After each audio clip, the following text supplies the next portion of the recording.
Interior of the earth. इस chapter में हम जानेंगे कि अर्थ का इंटीरियर कैसा है, मतलब अर्थ के अंदर का पार्ट जिसे हम एक्चुअली देख नहीं सकते, वो कैसा है। और अर्थ के इंटीरियर को हम कैसे जानते हैं, हमारे पास क्या सोर्सेस हैं अर्थ के इंटीरियर को जानने के लिए, क्योंकि कोई भी अर्थ के नीचे गहराई में तो जा नहीं सकता। तो इन सारी चीज़ों को हम डिटेल में इस चैप्टर में पढ़ेंगे।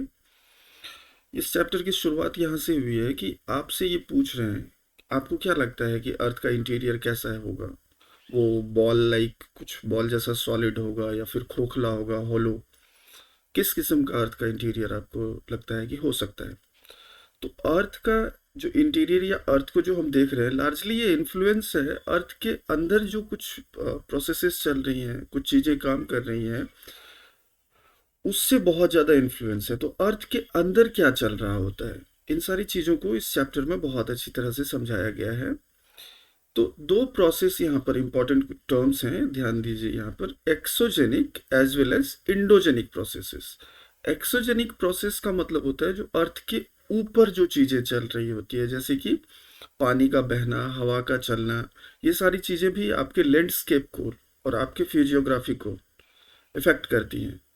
तो ये जो फोर्सेस हैं ये एक्सोजेनिक फोर्सेस कहलाती है। लेकिन कुछ एक फोर्सेस हैं जो अर्थ के अंदर काम करती हैं, उन्हें इंडोजेनिक फोर्सेस कहते हैं। जैसे कि कोई टेक्टोनिक एक्टिविटी है, अर्थक्वेक है, वोल्केनो है, ये सारे इंडोजेनिक प्रोसेसेस हैं।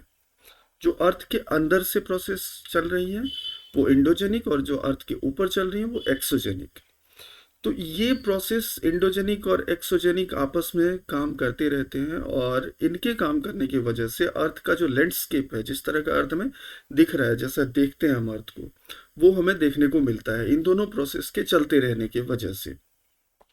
तो एक प्रॉपर अंडरस्टैंडिंग के लिए किसी भी जगह के, अगर आपको वहाँ के फिजियोग्राफिक कैरेक्टर को समझना है, फिजियोग्राफिक कैरेक्टर का मतलब फिजिकल ज्योग्राफी, कैसा दिखता है वो जगह, दिखने में कैसा है वो जगह, तो उसको अगर आपको समझना है, उस जगह के फिजियोग्राफिक कैरेक्टर को, किसी भी जगह को, तो आपको इंडोजेनिक प्रोसेस को वहाँ के समझना पड़ेगा कि अर्थ के अंदर का जो इंडोजेनिक प्रोसेस है वो क्या है, कैसा है, उसको हम इग्नोर नहीं कर सकते।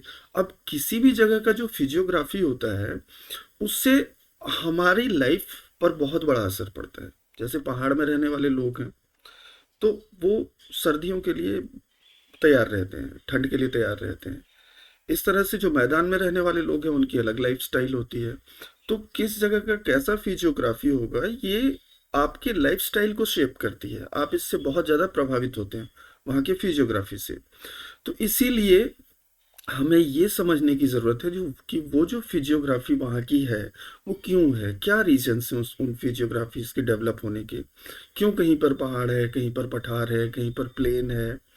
ये सारी चीज़ें हमें बेसिकली ज्योग्राफी बताती हैं, और ज्योग्राफी के इस चैप्टर में अर्थ के इंटीरियर को समझाया गया है कि अर्थ का इंटीरियर कैसा दिखता है और हम उसके बारे में क्यों जानते हैं और कैसे जानते हैं। साथ ही साथ आप इस चैप्टर से ये भी समझ सकेंगे कि अर्थ मतलब शेक क्यों करती है, अर्थक्वेक्स क्यों आते हैं, सुनामी वेव कैसे जनरेट होती है। तो इन सारी चीज़ों को समझने के लिए अर्थ के इंटीरियर की डिटेल को हमारे लिए समझना ज़रूरी है। इससे पहले के चैप्टर में हम ये जान चुके हैं कि अर्थ जो है वो डिफरेंट डिफरेंट लेयर्स में बना हुआ है। तो ये सारे इन्फॉर्मेशंस को जानने के लिए हमारे पास क्या है, अब ये समझते हैं कि हम जो जानते हैं अर्थ के बारे में कैसे जानते हैं। तो अर्थ का रेडियस तकरीबन 6370 किलोमीटर है। अब अर्थ का रेडियस एक स्फेरिकल बॉल के तरह, कंप्लीट स्फेरिकल तो नहीं है लेकिन हाँ लार्जली एक स्फेरिकल बॉल की तरह अर्थ है, और 6370 किलोमीटर रेडियस अर्थ का है। तो वो इतनी गहराई तक तो कोई अर्थ के नीचे जा नहीं सकता, इम्पॉसिबल है, बिल्कुल भी पॉसिबल नहीं है। तो जब इतनी गहराई तक हम जा नहीं सकते तो वहाँ के बारे में हमारे पास जानकारी कैसे है, how do we know actually. तो हमारे पास जो जानकारी है अर्थ के इंटीरियर के बारे में वो लार्जली, ज़्यादातर एस्टिमेट्स और इन्फरेंसेस पर बेस्ड है। इन्फरेंस का मतलब होता है अनुमान लगाना, मतलब हमने कुछ अनुमान लगाए हैं कि ऐसा रहा होगा। हम एग्जैक्टली अभी भी पूरी तरह से ये नहीं कह सकते कि नहीं ऐसा ही होगा, ये हमारा इन्फरेंस है, अनुमान है। लेकिन कुछ डायरेक्ट सोर्सेस भी हैं हमारे पास, मतलब ज़्यादातर तो अनुमान पर हम काम चला रहे हैं, लेकिन हाँ कुछ चीज़ें हैं जिससे हम कह सकते हैं, श्योर होकर कह सकते हैं कि हाँ ऐसा कुछ चीज़ें रही होंगी। तो डायरेक्ट ऑब्जर्वेशंस और एनालिसिस जो है कुछ मटेरियल्स का, उससे भी कुछ इन्फॉर्मेशन हमें मिलते हैं। अब आते हैं कि अर्थ के इंटीरियर के बारे में जो हमारे पास जो नॉलेज है, जो इन्फॉर्मेशन है, उसके डायरेक्ट और इनडायरेक्ट सोर्सेज को हम देखते हैं। तो डायरेक्ट सोर्स हमारे पास क्या है? तो डायरेक्ट सोर्स हमारे पास कुछ जो माइनिंग एरियाज हैं, जहाँ पर ज़मीन के नीचे खुदाई करके अलग अलग मिनरल्स निकाले जाते हैं, तो उस माइनिंग में हम अलग अलग गहराई में जा कर के माइन करते हैं। तो वो कुछ इन्फॉर्मेशन है, जैसे कि गोल्ड माइन्स हैं साउथ अफ्रीका के। आपको मालूम होगा साउथ अफ्रीका गोल्ड के लिए बहुत फेमस है। तो साउथ अफ्रीका के गोल्ड माइन्स इतने गहरे हैं, मतलब 3-4 किलोमीटर जमीन के नीचे चले जाते हैं, इतने गहरे हैं। तो उसमें जब हम अलग अलग गहराई में जा रहे हैं, तो हम क्या देखते हैं कि अलग अलग गहराई में जाने से जो हमें मटेरियल्स मिल रहे हैं वो अलग अलग तरह के हैं, उनके डेंसिटी अलग अलग तरह के हैं। मतलब ऊपर का डेंसिटी कुछ और है, फिर नीचे थोड़ा जाते हैं तो वहाँ डेंसिटी कुछ और मिलता है, फिर और नीचे जाते हैं तो डेंसिटी कुछ और मिलता है। तो 3-4 किलोमीटर गहरी माइंस हैं साउथ अफ्रीका में, और इससे नीचे मतलब माइनिंग करना इम्पॉसिबल है, नहीं हो सकता, क्योंकि उससे नीचे बहुत ही ज़्यादा गर्मी है। तो इस तरह के की चीज़ों से इतनी गहराई पर जाने के बाद, और वहाँ पर जो हम देख रहे हैं चेंजेस आ रहे हैं, जैसे गहराई बढ़ता जा रहा है, मटेरियल्स के कैरेक्टरिस्टिक्स में चेंज आ रही हैं, तो उससे हमने एक मैथमेटिकली हमने कैलकुलेट करके देखा कि अ, कितना डेंसिटी किस पार्ट का होना चाहिए, हो सकता है। तो इस तरह से साइंटिस्ट ने उसको कैलकुलेट किया। इसके साथ कुछ और भी डीप ओशियन ड्रिलिंग प्रोजेक्ट्स चलाए गए, मतलब ओशियन में जा कर के वहाँ पर ड्रिल किया गया, खुदाई की गई ज़मीन के नीचे, ड्रिलिंग प्रोजेक्ट्स चलाए गए। ऐसे कुछ डीप ड्रिलिंग प्रोजेक्ट में और इंटीग्रेटेड ओशियन ड्रिलिंग प्रोजेक्ट्स चलाए गए, और इनमें जो सबसे डीपेस्ट ड्रिल अभी तक हमने किया है वो कोला में किया है, जो कि आर्कटिक ओशियन में है। ये ड्रिल अभी तक ज़मीन के 12 किलोमीटर नीचे तक चली गई है। ये और इस तरह के और भी जो डीप ड्रिलिंग प्रोजेक्ट्स हैं, उसके थ्रू जो हम ड्रिल करके जो फिर वहाँ के मटेरियल्स को चेक करते हैं, तो वो भी काफ़ी हेल्पफुल है एस्टिमेशन के लिए, ये जानने के लिए कि अर्थ का इंटीरियर किस तरह का होगा। और इन्हीं ड्रिलिंग प्रोजेक्ट्स के बेस पर, माइंस से जो मटेरियल्स मिले हैं उनके बेस पर, हमने ये कहा कि अर्थ का जो मटेरियल्स है इस लेयर में इस किस्म का है, इसके नीचे के लेयर में इस किस्म का होगा। तो इस तरह से हमने इसको एनालिसिस किया। इन सब के अलावा जो वोल्केनिक इरप्शंस हैं, वोल्केनोज, आप सब ने कभी ना कभी मूवीज़ में या टीवी पर कभी ना कभी देखा होगा ज्वालामुखी को। तो वो भी हमारे पास एक बहुत अच्छा सोर्स होता है वोल्केनो, क्योंकि वोल्केनो में जो लावा निकलते हैं बाहर, और लावा, डस्ट और भी सारे गैसेस, तो उन लावा को जब हम एग्जामिन करते हैं, वो लावा एक्चुअली अर्थ के बहुत ही नीचे से निकली हैं।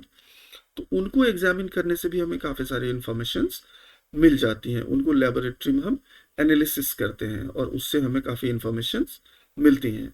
लेकिन एक बात यहाँ पर क्लियर है कि वो लावा कितनी गहराई से आई है ये हमें एक्चुअली नहीं पता होता है। बस हम ये जानते हैं कि ज़मीन के काफ़ी नीचे से वो लावा आई है, लेकिन उसकी एग्जैक्ट गहराई क्या होगी इसके बारे में हम कुछ नहीं कह सकते।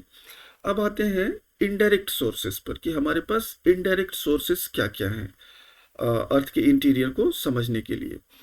तो इनडायरेक्ट सोर्सेस को जब हम एनालाइज करते हैं तो उससे भी काफ़ी कुछ हमें समझने को मिलता है। इनडायरेक्ट हम ये भी जानते हैं कि जैसे हम माइंस जो हमने 3-4 किलोमीटर गहरे गहरे माइंस भी बना रखे हैं, तो उसके अंदर जब हम जाते हैं तो वहाँ पर टेम्परेचर और प्रेशर चेंज हमें देखने को मिलता है। मतलब अंदर जितना गए हम, तो टेम्परेचर भी बदलता चला जाता है अंदर जाने के साथ साथ, और प्रेशर भी बदलता चला जाता है अंदर जाने के साथ साथ। ठीक है, जैसे ही हम डीपर डिप्स में जाते हैं। और इसके अलावा मैं आपको इतनी देर से ये भी बता रहा हूँ कि डेंसिटी भी जैसे नीचे जाते हैं वो बढ़ता चला जाता है। तो इस तरह से rate of change of characteristics हम निकालते हैं। अच्छा, ये तो एक हो गया, ये जो आपको मैंने कहा ये इनडायरेक्ट इन्फॉर्मेशन है। और इसके अलावा दूसरे जो सोर्सेस हैं इनडायरेक्ट इन्फॉर्मेशन के, वो हमारे पास हैं कि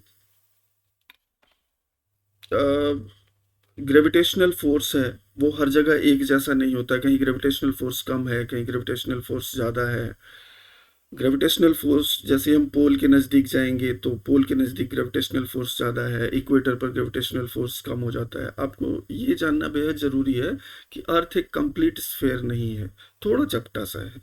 मतलब पोल्स पर उसका रेडियस कम है और इक्वेटर पर रेडियस ज़्यादा है। इक्वेटर पर ज़्यादा रेडियस होने की वजह से कोर से अर्थ का जो बिल्कुल बीच का एरिया है, कोर है, उससे उसकी दूरी ज़्यादा है, इसलिए वहाँ ग्रेविटेशन कम है और पोल्स पर ग्रेविटेशन ज़्यादा है।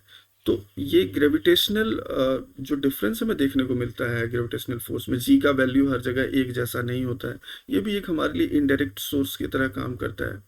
इसके अलावा एक इनडायरेक्ट सोर्स मीटियोर्स भी है। मीटियोर्स कभी कभी आकाश से अंतरिक्ष से गिर करके हमारी पृथ्वी तक पहुंच जाते हैं, ज़्यादातर तो नहीं पहुंच पाते क्योंकि वो हमारे एटमॉस्फेयर के टच में आते ही वो जलने लगते हैं फोर्स ऑफ फ्रिक्शन की वजह से। लेकिन कुछ एक मीटियोर्स ऐसे होते हैं जो उन फोर्स ऑफ फ्रिक्शन को ओवरकम करते हुए अर्थ तक पहुंच जाते हैं। तो उन मीटियोर्स को जब हम स्टडी करते हैं तो उससे भी काफ़ी कुछ हमें जानने को मिलता है, बिकॉज वो जो मीटियोर्स हैं वो जिस मटेरियल से बने हैं और हमारा अर्थ जिस मटेरियल से बना है, तो सब तो बिग बैंग के बाद ही बने हैं, पूरी यूनिवर्स बनी है, तो काफ़ी कुछ सिमिलैरिटीज़ हैं। लेकिन यहाँ ये भी हमें समझना चाहिए कि वो हमारे अपने प्लानट का नहीं है। काफ़ी कुछ वो हमें इंफॉर्मेशन दे सकता है, स्टिल वो हमारे अपने प्लानट का नहीं है।